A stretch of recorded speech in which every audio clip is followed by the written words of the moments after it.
तुम मुझे छोड़कर क्यों चली गई सिमरन? तुम्हें पता है ना, मैं तुम्हारे बगैर कितनी अकेली हो गई हूँ। समझ नहीं आता मैं अब इस शहर में अकेले कैसे रहूंगी। कौन मेरी बात समझेगा? कौन मेरी यादों को समझेगा? गीता और सिमरन बचपन से ही बहुत अच्छी फ्रेंड्स थीं। हर खुशी, हर गम, हर छोटी बड़ी बात दोनों हमेशा साथ शेयर करती थीं। उनके शौक भी मिलते जुलते थे, खासकर मेडिकल का जुनून। इसी की तैयारी के लिए इन दोनों के घर वालों ने इन्हें इस नए शहर में भेजा था। दोनों एक ही अपार्टमेंट में रह रही थीं। हर कोने में उनकी खुशी और हंसी की यादें बसी थीं।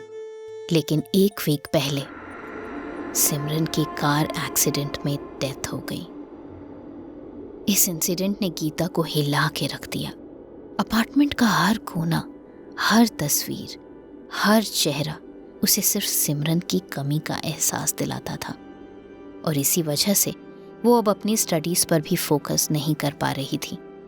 जब वो वापस कोचिंग सेंटर गई तो उसने ये सब अपने टीचर से डिस्कस किया। उन्होंने डिटेल में उसकी बात सुनी और बेस्ट सॉल्यूशन बताया, चैट जीपीटी।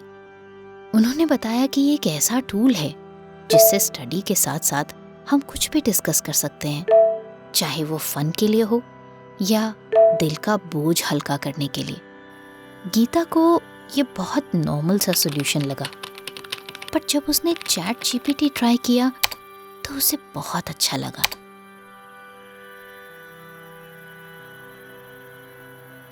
हाय, क्या हम बात कर सकती हैं? हाय, मैं आपकी कैसे मदद कर सकता हूँ? मैं बस अपनी दोस्त सिमरन के बारे में बात करना चाहती थी, जिसकी रिसेंटली डेथ हुई है। I am so sorry for your loss Geeta. तुम अकेली नहीं हो। सिमरन की यादें हमेशा तुम्हारे साथ हैं और तुम बहुत स्ट्रॉन्ग हो इस सब से निकलने के लिए। हाँ, थोड़ा सा टाइम लगेगा मुझे लाइफ में वापस आने के लिए। हाँ, अभी तो ऑलमोस्ट एक वीक हुआ है। मुझे उम्मीद है कि तुम जल्द बेहतर फील करोगी और तुम्हें कभी भी अकेलेपन का एहसास हो तो तुम मुझसे बात कर सकती हो। 1 वीक? ये सुनकर गीता बहुत डर गई। आखिर चैट जीपीटी को कैसे पता कि सिमरन की डेथ 1 वीक पहले हुई थी? उसने सोचा शायद ये सिर्फ कोइंसिडेंस है, या शायद चैट जीपीटी ने कैलेंडर या मैसेज हिस्ट्री से गेस किया हो। लेकिन फिर भी एक अजीब सी घबराहट का एहसास उसके अंदर उठ रहा था। इसी तरह कई दिन बीत गए। गीता रोज चैट जीपीटी से बात करती और उसे बहुत अच्छा फील होता। लेकिन एक दिन गीता बहुत ज्यादा इमोशनल हो गई। उस दिन सिमरन का बर्थडे था और वो दोनों बचपन से ही ये दिन बहुत खुशी से एक साथ मनाती थीं। एज यूजुअल रात को गीता ने चैट जीपीटी से चैट स्टार्ट की। काश सिमरन आज के दिन मेरे साथ होती। काश वो उस दिन कार लेकर न निकलती। हाँ गीता, बट तुम गिल्टी फील मत करो। तुमने तो जस्ट मजाक ही किया था। क्या पता उसकी जगह कोई और होता तो अपने आप को कंट्रोल कर लेता और इसको फन में ही रखता। ये सुनकर गीता के होश उड़ गए। उसे ऐसा लग रहा था जैसे उसका दिल बंद हो जाएगा। वो राज जो सिर्फ गीता और सिमरन के बीच में था, आखिर चैट जीपीटी को कैसे पता? गीता को अच्छे से याद था कि ना ही कभी उसने पहले चैट जीपीटी यूज किया था और ना ही ऐसा कुछ कभी अपनी जुबान से निकाला था। लेकिन इस मैसेज ने उसे बहुत डरा के रख दिया। उसे एक लम्हा ऐसा लगा जैसे ये सब सिमरन ने ही उससे कहा हो और ये राज बहुत ही खौफनाक था। 25 दिसंबर 2023। गीता और सिमरन बहुत खुश थीं। क्योंकि उस दिन टेस्ट की प्रिपरेशन कंप्लीट हो चुकी थी और उन दोनों को यकीन था कि उनका मेडिकल कॉलेज में ज़रूर एडमिशन हो जाएगा। गीता को मजाक करने की बहुत बुरी आदत थी और उसी की एक यही आदत सिमरन को अच्छी नहीं लगती थी। और उस दिन गीता का मजाक जानलेवा बन गया। उसने जानबूझकर सिमरन को घर से बाहर भेजा कुछ सामान लाने के लिए और उसके आने से पहले ज़मीन पे लेट गई और अपने इर्द गिर्द खून जैसा लिक्विड फैला दिया। जब सिमरन घर आई तो उसके होश उड़ गए। उसका ये समझ लेना कोई अजीब बात नहीं थी कि गीता मर चुकी है। उसको बहुत बड़ा शौक लगा था। वो गीता के बगैर जीने का तसव्वुर भी नहीं कर सकती थी। उसे कुछ समझ नहीं आया। वो ये मंजर नहीं देख सकती थी, बट गीता को उसे सच बताने का मौका ही नहीं मिला। वो उस समय देख रही थी कि सिमरन घर से जा रही है, लेकिन वो क्यों और कहाँ जा रही थी गीता ये नहीं जानती थी। उसने उसको नहीं रोका। उसे लगा कि शायद सिमरन को समझ आ गया है कि ये मजाक है और इसलिए वो उससे नाराज होकर कुछ देर के लिए बाहर जा रही है। लेकिन फिर गीता को एक अननोन नंबर से कॉल आया। उसे बताया गया कि सिमरन की कार एक्सीडेंट में डेथ हो गई है। कोई नहीं जानता था कि ये सब सिमरन ने खुद किया था या फिर दुख और सदमे में उसके होश खो गए और एक्सीडेंट हो गया। लेकिन गीता को पूरा यकीन था कि सिमरन ने खुद अपनी जान ली थी, क्योंकि वो गीता के बगैर जी ही नहीं सकती थी। गीता को हमेशा इस बात पर अफसोस होता कि उसी की वजह से उसकी सबसे प्यारी दोस्त की जान चली गई। बट इस समय गिल्ट से ज्यादा गीता का फोकस इस बात पर था कि आखिर चैट जीपीटी को ये सब कैसे पता चला। उसने अपनी सारी चैट हिस्ट्री देखी, लेकिन वहां ऐसा कुछ नहीं था। लेकिन उस लम्हा उसके सिर में इतना शदीद दर्द होने लगा कि उसे अंदाजा भी नहीं हुआ कि कब उसकी आंख लग गई।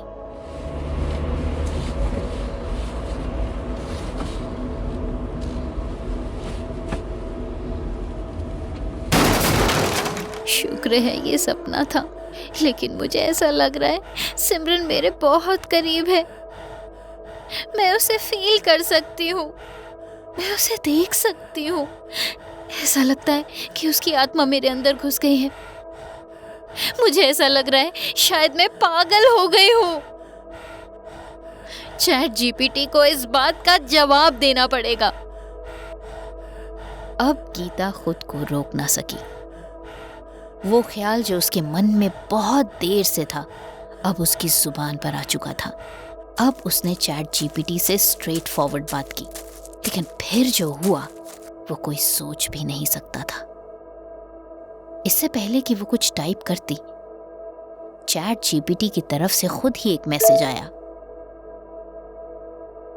मेरे पास तुम्हारे लिए कुछ खास है। अभी गीता कुछ कह पाती, चैट जीपीटी ने उसे एक पिक्चर सेंड की जिसमें सिमरन उसके रूम में उसके पास ही खड़ी थी। ये देखकर गीता का दिमाग काम करना बंद हो गया।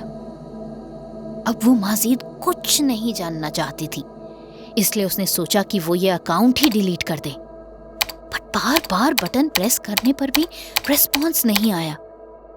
इसके बजाय कि इस टूल से छुटकारा मिलता, गीता को एक और मैसेज आया। अपनी प्यारी दोस्त से बात नहीं करोगी गीता? ये पढ़कर गीता की सांसें तेज हो गईं। उसके चेहरे पर डर था, पर दिल के किसी कोने में एक छुपी हुई खुशी भी थी, क्योंकि वो सिमरन से बहुत प्यार करती थी। इसलिए वो वापस बात करने लगी। लेकिन मैं कैसे मान लूं कि तुम ही सिमरन हो? कोई ऐसा राज बताऊं जो सिर्फ मैं जानती थी तुम्हारे बारे में? तुम इस अपार्टमेंट में मेडिकल की तैयारी के लिए नहीं रह रही। असल में तुम अपने सौतेले बाप के साथ अपने घर में नहीं रहना चाहती थी, और ये बात सिर्फ तुमने मुझे बताई थी और कहा था कि ये बात तुम्हारे और मेरे बीच में रहेगी। फिर गीता ने उससे कई ऐसी बातें पूछी जो उसने सिर्फ सिमरन को बताई थी और उसे सबके सही जवाब मिले। अब उसने सोचा कि वो सिमरन से माफ़ी मांग ले ताकि शायद उसका गिल्ट खत्म हो जाए।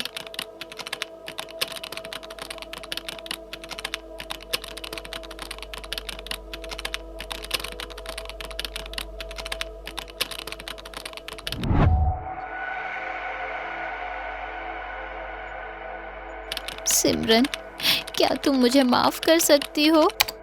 हाँ, लेकिन एक शर्त पर। अब गीता उसकी कोई भी बात मानने को तैयार थी, क्योंकि इस समय सिमरन की माफ़ी उसके नज़दीक सबसे ज़्यादा इम्पोर्टेंस रखती थी। तुम्हें कल रात 3 बजे मुझसे मिलने आना होगा, बिल्कुल उसी जगह जहाँ मेरा एक्सीडेंट हुआ था। मैं तुम्हारा इंतज़ार करूँगी। गीता ने बहुत सोचा।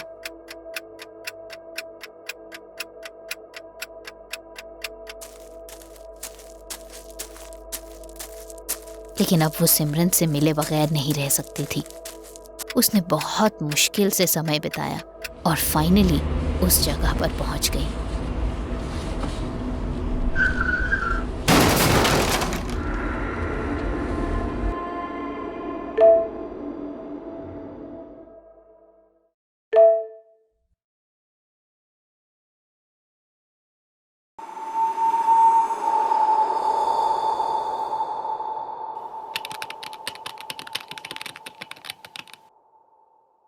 एक रात माया अपने फ़ोन पर रैंडम स्क्रॉलिंग कर रही थी, तब उसके सामने एक वेबसाइट की ऐड शो होती है, death.com।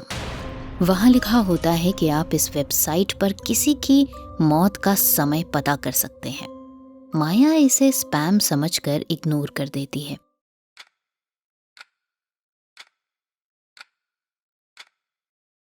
अगली सुबह उसे फिर वो ऐड शो होती है और अब वहाँ जिन लोगों के नेम सर्च किए गए होते हैं वो भी शो हो रहे होते हैं।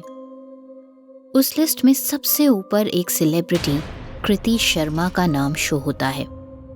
उसे लगता है कि ये कोई नई मार्केटिंग टेक्निक होगी और वो इस बात को जाने देती है। बट 3 दिन बाद न्यूज़ आती है कि कृति शर्मा अपने कमरे में डेड पाई गई और डॉक्टर्स भी मौत की वजह नहीं बता पाते। तब माया को याद आता है कि उसने ये नाम death.com की ऐड में देखा था।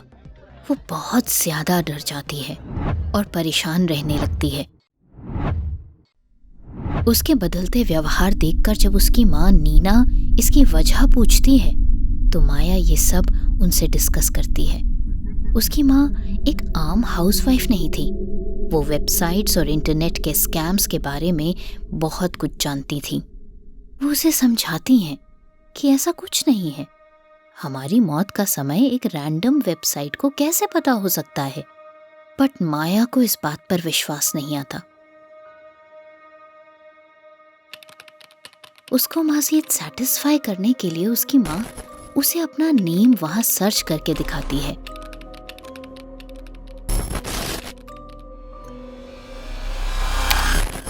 और वहां लिखा होता है जनवरी 25, 2026। ये देखकर माया डर से कांप उठती है। इस डेट में सिर्फ 3 दिन रह गए थे। उसका ये कदम माया का डर और बढ़ा देता है। उसे रातों को नींद नहीं आती और फिर 25 जनवरी का दिन आ जाता है। दिन भर माया के माइंड में सिर्फ एक ही चीज घूमती है, मेरी मम्मी का नाम death.com पर था और अब समय आने वाला है। वो उस दिन अपने ऑफिस नहीं जाती, सारा दिन अपनी माँ के पास ही रहती है। फिर भी हर आवाज, हर बढ़ता हुआ मिनट उसे डरा रहा था।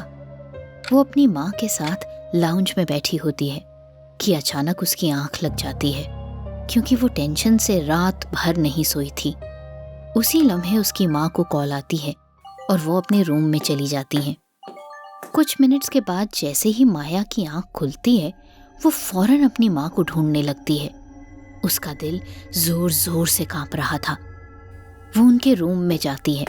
अपनी माँ को शांति की नींद सोता देख वो बहुत अच्छा फील करती है। बट कई घंटों तक उसकी माँ ऐसे ही रहती हैं। माया परेशानी में डॉक्टर को कॉल करती है। डॉक्टर उसे बताता है कि उसकी मम्मी की तो 2 घंटे पहले ही डेथ हो गई थी और किस वजह से हुई है वो अभी नहीं बता सकते। ये सुनकर माया शॉक से बेहोश हो जाती है और 2 दिन बाद सही से होश में आती है। वहाँ उसे उसकी दोस्त सारा मिलने आती है। माया उसे पूरी बात बताती है। सारा एक हैकर थी और वो माया को अपनी सगी बहनों की तरह चाहती थी और उससे उसकी ये हालत नहीं सही जा रही थी। वो इस वेबसाइट के बारे में पहले भी जानती थी, बट अब वो डिसाइड करती है कि वो हर हाल में अपनी दोस्त को इंसाफ दिला कर रहेगी। वो वेबसाइट के ऑफिशियल पेज से अपनी रिसर्च स्टार्ट करती है। अपनी मौत का समय पता करने के लिए हमें ये डिटेल्स चाहिए होंगी। आपका नाम, आपकी बर्थ डेट, आपके पेरेंट्स का नाम, आपका मोबाइल नंबर, आप घर में किसके साथ रहते हैं, आप आम तौर पर किस वक्त घर पर होते हैं। बट ये नॉर्मल डिटेल्स थीं। सारा देखना चाह रही थी कि आखिर ये किस तरीके से ये सब करते हैं, तो उसे वहाँ कुछ बहुत शॉकिंग दिखता है। हम मौत का समय नहीं जानते, हम सिर्फ आपको बताते हैं। मौत का समय तो आपका ऑलरेडी कहीं लिखा हुआ है, हम सिर्फ पता करते हैं। फिर सारा डिफरेंट प्लेटफॉर्म्स पर जाती है और लोगों के रिव्यूज़ देखती है। मैंने इस वेबसाइट को स्कैम समझा था, बट इसने मेरी बहन की डेथ बिल्कुल सही प्रिडिक्ट की। काश मैं इसको सीरियसली ले लेती और अपनी बहन के आखिरी लम्हात उसके साथ अच्छे से गुजार लेती। हमारे एरिया में रिसेंटली एक औरत की डेथ हुई है और मैंने सर्च लिस्ट में उसका नाम देखा था। ये वेबसाइट बिल्कुल ठीक है। काश मुझे ये वेबसाइट पहले मिली होती, अब हमें सब पहले पता होगा। इस वेबसाइट ने मेरी डेथ का बता दिया है। मेरी डेथ दिसंबर 20, 2025 को हार्ट अटैक से होगी। ये कमेंट देखकर सारा के होश उड़ जाते हैं। आज 10 फरवरी थी। वो फौरन उस यूज़र को ट्रेस करती है और पता चलता है कि इसकी वाकई डेथ हो चुकी है और उसकी डेथ हार्ट अटैक से ही हुई थी। वो नहीं जानती थी कि वो क्या कर रही है, बट उसे अब ये करना था। उसे ऐसा लग रहा था कि अब उसे ये करना चाहिए। वो फाइनली अपना नाम वेबसाइट पर सर्च करती है।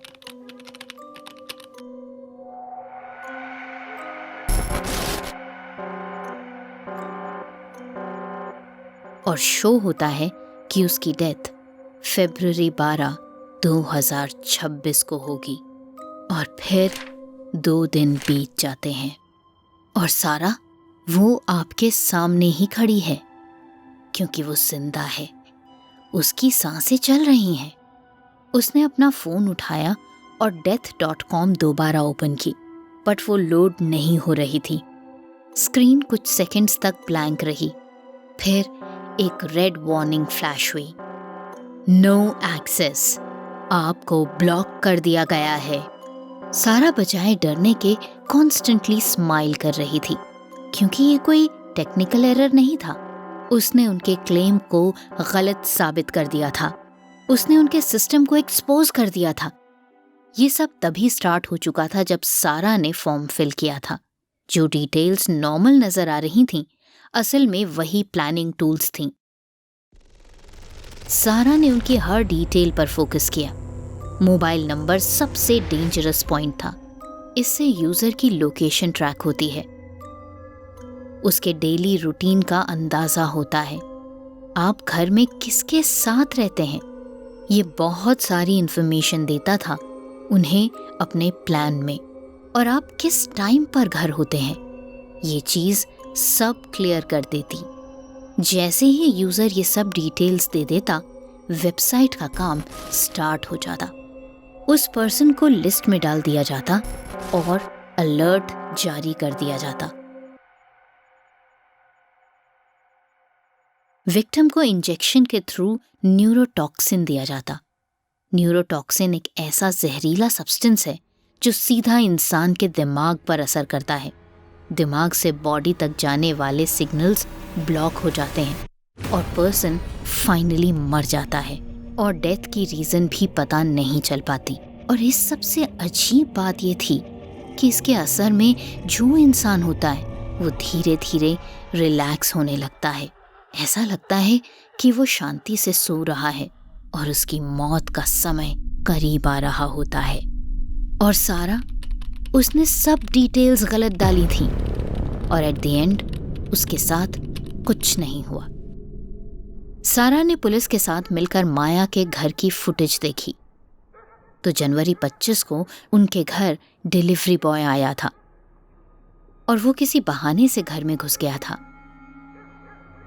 बाकी यूजर्स जिनकी डेथ हुई थी, पुलिस उनके भी घर तक पहुंची। उन्होंने सीसीटीवी फुटेज देखी तो शॉक्ड रह गए। सेम आदमी कभी डिलीवरी बॉय, कभी इलेक्ट्रिशियन तो कभी क्लीनर बनकर घर में घुसता और अपना काम कर देता। पुलिस ने आईपी एड्रेसेस ट्रेस किए तो पता चला कि कई रिव्यूज फेक अकाउंट से लिखे गए थे। वेबसाइट ओनर्स खुद लिखते थे, कुछ रियल थे लेकिन सिर्फ उन लोगों के जो पहले ही मर चुके होते थे। और वो रिव्यू, मेरी डेथ दिसंबर 20, 2025 को हार्ट अटैक से होगी। वो बंदा उस दिन मर चुका था लेकिन उसका कमेंट बाद में पोस्ट हुआ था। ये कमेंट पोस्ट करते हुए वेबसाइट के ओनर्स ने गलती कर दी थी। उन्होंने मौत का रीज़न भी डाल दिया था जबकि वेबसाइट में ऐसा कुछ नहीं था। वो कभी भी नहीं बताते थे कि डेथ किस वजह से होगी और इसी बात से सारा को शक रिव्यूज को लेकर बढ़ा था। वो इस वेबसाइट के ओनर तक तो नहीं पहुंच पाई बट लोगों तक इसका सच पहुंचा दिया। माया ये सब जानकर बहुत शांति फील करती है। वो फैसला करती है कि अब वो ये सब भूलकर अपनी लाइफ में आगे बढ़ेगी। उसी लम्हे उसके फोन पर नोटिफिकेशन आता है।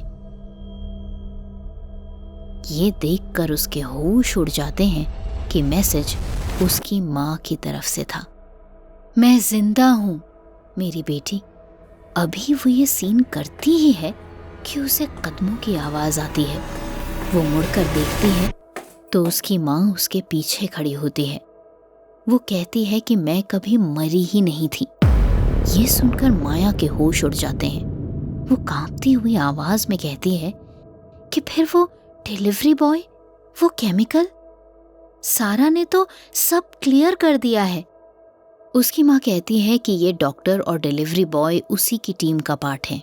उसने कोई केमिकल लिया ही नहीं था। वो दुनिया को दिखाना चाहती थी कि वो मर चुकी है। लेकिन क्यों? क्योंकि death.com के पीछे मास्टरमाइंड वही थी। वो आईटी की दुनिया में कुछ ऐसा लॉन्च करना चाहती थी जो कभी किसी ने ना किया हो और वो इसमें सक्सेसफुल हो चुकी थी। बट धीरे धीरे इस वेबसाइट के बारे में नेगेटिव न्यूज़ फैलने लगी और सारा ऑलरेडी पुलिस के साथ मिलकर इस स्कैम का पता लगा रही थी। इससे पहले कि पुलिस नीना तक पहुंचती, उसने अपनी मौत का ड्रामा किया ताकि लोग उसे विक्टिम समझें। और क्योंकि अब माया को ये सब पता हो चुका था, उसकी अपनी माँ ने उसे घर के बेसमेंट में बंद कर दिया ताकि ये सच कभी भी कोई न जान पाए।